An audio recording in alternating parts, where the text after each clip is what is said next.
ცხოვრება გაძვირდა. 100 ლარით გადიხარ და ხანდახან მგონია რომ დავკარგე ფული. ასეთი შეგრძნება მემართება და რამოდენიმეჯერ სპეციალურად გამოვართვი ქვითარი ხომ გამყიდველს რომ ხომ არ კარგავ ფულს. არა.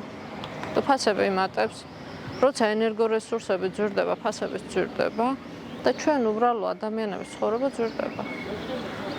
რომ არა ბანკი, რომელიც პროცენტები დიდია სამწუხაროდ. ვერაფერს ვერ გავაკეთებთ.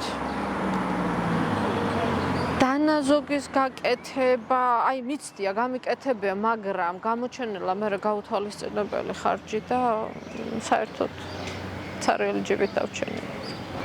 ზოგჯერ შენ არ გაქვს და რო უჭირ შენზე მეტად იმას ეხმარები და აი ესეთი გაუთვალისწინებელი ხარჯები ხშირია ჩემს ცხოვრებაში.